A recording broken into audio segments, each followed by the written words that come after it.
Alors, je vous propose un petit résumé sur le mouvement circulaire et puis la résolution de deux exercices classiques.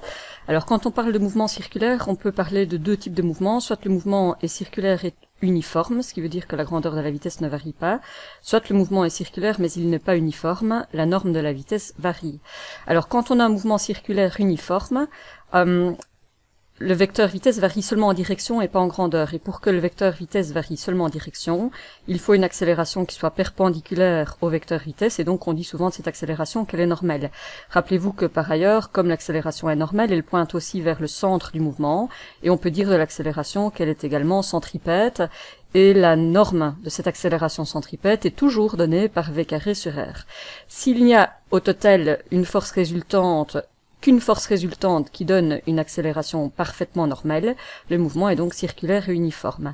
Par contre, si la force résultante agit de façon oblique par rapport à la vitesse, alors cette force résultante produit une accélération qui a la même direction évidemment, et qui sera composée de deux composantes, une accélération tangentielle, dont la norme est simplement donnée par la variation de la grandeur de la vitesse au cours du temps, et une accélération normale, et donc perpendiculaire au vecteur vitesse, dont la norme est donnée par cette grandeur-ci et qui caractérise la variation de la direction du vecteur vitesse au cours du temps. Dans la plupart des exercices, on se trouve dans le premier cas de figure quand le mouvement est circulaire et uniforme. Dès que vous devrez résoudre des exercices, il y a 5 étapes que vous devez absolument poursuivre. La première, vous devez identifier les forces qui sont en présence et ne pas en oublier. La deuxième, vous devez choisir un référentiel de travail judicieux. Alors évidemment, quand on sait qu'on a un mouvement circulaire, on sait qu'il y a une accélération radiale, on sait donc qu'il faut une force qui possède cette direction, et donc bien évidemment le référentiel judicieux, c'est un référentiel qui possède un de ces deux axes qui pointe vers le centre. Troisièmement, si vous avez des forces qui n'agissent pas selon le double référentiel XY choisi, il faut les décomposer et puis les exprimer avec un petit peu de trigonométrie, et puis se poser la question de quel type de mouvement s'agit-il. Et du coup, on peut exprimer le principe fondamental de la dynamique dans les deux directions, x et y. Et puis la dernière étape, qui est la plus simple, bêtement utiliser l'outil mathématique pour résoudre les équations que vous avez écrites à l'aide du principe fondamental de la dynamique. Le premier exercice que je vous propose de résoudre, c'est celui du manège dit de la centrifugeuse, dans lequel les personnes prennent place à l'intérieur d'un rotor avec le dos appuyé contre la paroi. Remarquez qu'ici, le personnage qui est présenté n'est pas fort bien représenté, parce que normalement, il doit être parfaitement perpendiculaire à l'écran, puisque son dos doit être en contact avec la paroi qui est ici, donc la paroi interne du rotor. Alors dans cette attraction, les personnes restent donc le dos contre le rotor et effectuent des tours tout en ayant les pieds qui ne touchent pas le sol, et donc ils restent collés à la paroi de la centrifugeuse, d'où son nom évidemment. Alors la question qui est posée dans cet énoncé, c'est quelle période de rotation maximale doit avoir le manège pour que les personnes ne glissent pas vers le bas. On nous donne le coefficient de friction entre le mur et le dos des personnes, et on nous donne le rayon du manège, autrement dit le rayon de la trajectoire poursuivie. Et donc finalement, ce qu'on me demande de trouver, c'est la période de rotation.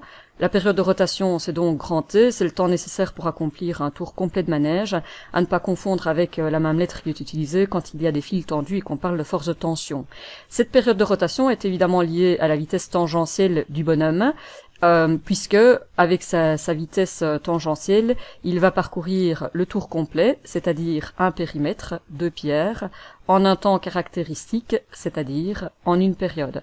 On connaît la valeur de R, 2.5, on veut trouver la valeur de la période, en d'autres termes, il nous faudra trouver la valeur de la vitesse tangentielle.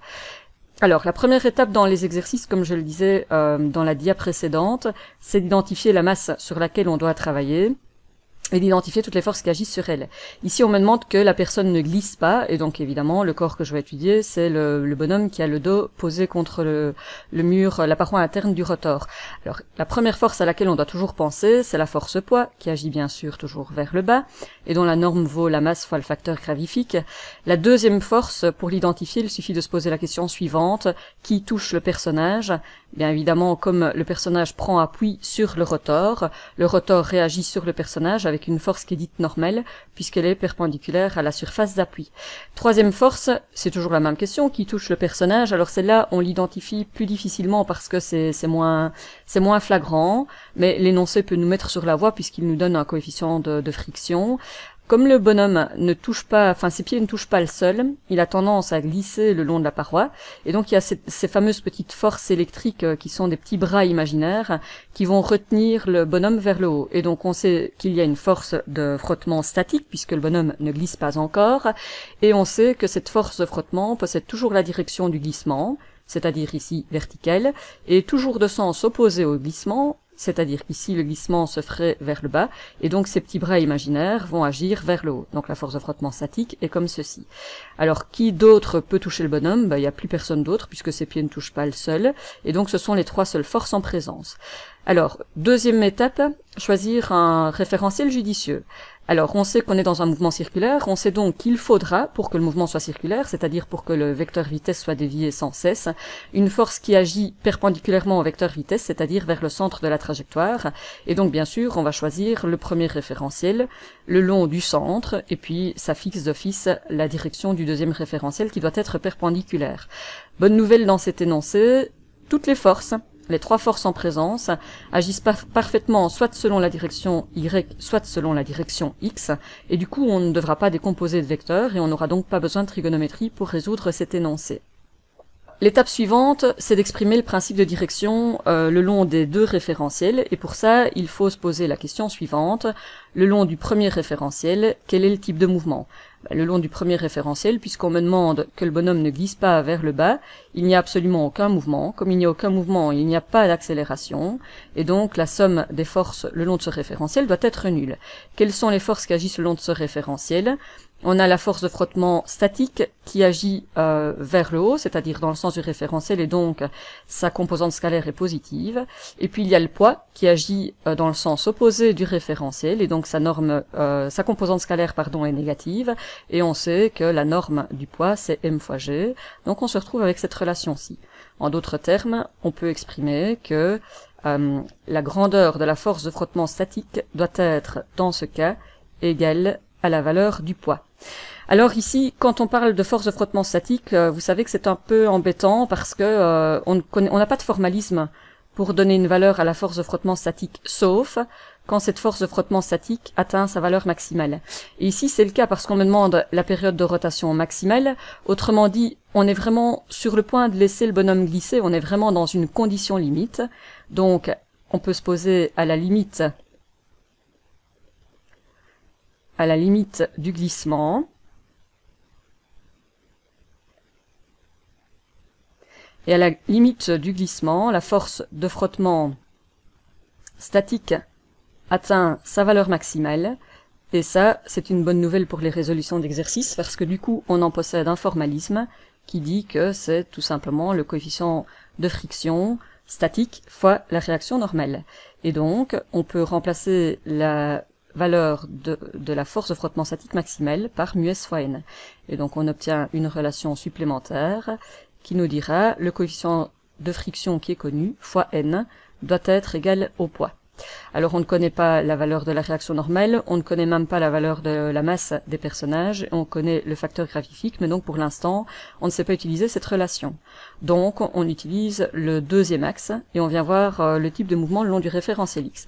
Comme on sait qu'on possède un mouvement circulaire uniforme, et qu'on a, ou en tout cas un mouvement circulaire, et qu'on a choisi le référentiel X vers le centre, eh bien on sait qu'il nous faut comme force résultante le long de X. Cette force résultante est une force à caractère centripète, et donc on peut dire d'elle qu'elle vaut m fois la norme de l'accélération centripète, c'est-à-dire m fois v carré sur r.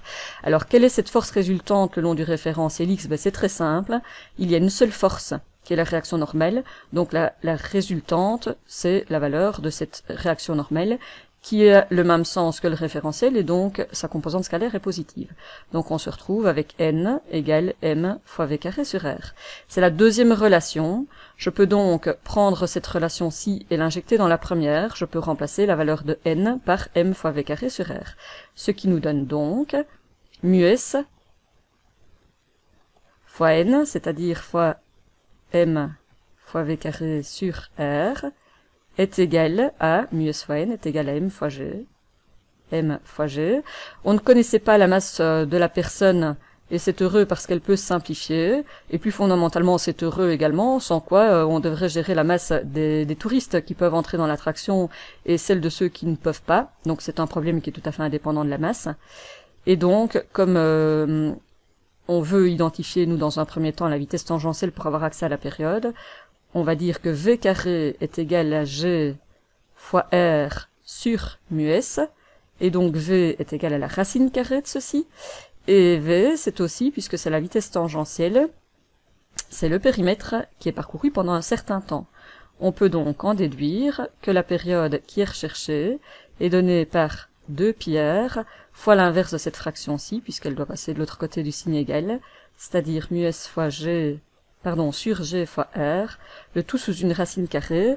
Si on fait l'application numérique de cet exercice, on sait que r vaut 2,5, on sait que g vaut presque 10, on sait que mu s vaut 0,7, et on trouve alors une période de rotation de 2,6 secondes, et l'énoncé est terminé. Je vous propose maintenant un autre exercice qui est un petit peu plus difficile peut-être, c'est l'exercice du virage relevé. Dans cet exercice, on a donc une route qui n'est pas plane, mais qui est relevée d'un certain angle, et on a une voiture qui est censée pouvoir prendre le virage à une certaine vitesse, qui est une vitesse de 65 km/h, et donc le réflexe on transforme directement les km/h en mètres par seconde, ça nous donne 18 mètres par seconde, et on sait que la voiture va dans ce cas-là, en empruntant cette bretelle d'autoroute, va effectuer une trajectoire circulaire dont le rayon vaut 150 mètres. Donc voilà les deux données de l'énoncé, et on me dit que à cette vitesse, le virage est conçu pour que les forces de frottement statique n'interviennent pas. Autrement dit, elles sont nulles, je n'aurai pas à les considérer. Alors justement, évidemment, dans ce cas-ci, c'est le véhicule ici qui est à considérer, ça c'est clair. Quelles sont les forces qui agissent sur le véhicule? Bien, comme toujours, la première force à laquelle on doit penser, c'est la force poids, la force pesanteur, qui vaut la masse de la voiture fois le facteur gravifique. Pour identifier les autres forces, la question à se poser est la suivante. Qu'est-ce qui touche cette voiture? Bien, qu'est-ce qui la touche? Bien, le sol, évidemment, puisque la voiture prend appui sur le sol réagit sur la voiture, et il y a donc une réaction normale qui, comme son nom l'indique, agit de façon perpendiculaire par rapport à la surface d'appui. Qui d'autre touche le sol? Éventuellement, si la voiture avait tendance à rouler trop vite, à arriver trop vite, elle aurait tendance à glisser vers le haut, et donc il y aurait ces petits bras imaginaires d'origine électrique qui retiennent la voiture vers le bas, parallèlement au glissement et en sens opposé, c'est-à-dire que si la voiture a tendance à glisser vers le haut, la force de frottement statique serait vers le bas, mais on me dit que le virage est conçu pour que, à cette vitesse, on n'ait pas besoin des forces de frottement, donc elles sont nulles. Et donc, qui d'autre touche la voiture? Bien, personne. Donc on a seulement ces deux forces qui entrent en jeu dans cet énoncé. Alors l'étape suivante, c'est de visualiser la trajectoire. Donc la trajectoire circulaire de la voiture, ce serait quelque chose comme ceci. Donc le centre est quelque part par ici. Il nous faut choisir un référentiel judicieux. On sait que si on a un mouvement circulaire, il faut nécessairement avoir une force centripète à caractère centripète qui dévie le vecteur vitesse, c'est-à-dire qui est perpendiculaire au vecteur vitesse. Le vecteur vitesse ici, bien évidemment, il sort de l'écran. Il est enfoncé dans le capot avant de la voiture, il sort de l'écran. Et donc, le référentiel X, je le choisis vers le centre, c'est-à-dire dans cette direction. Du coup, le référentiel Y est imposé, perpendiculaire.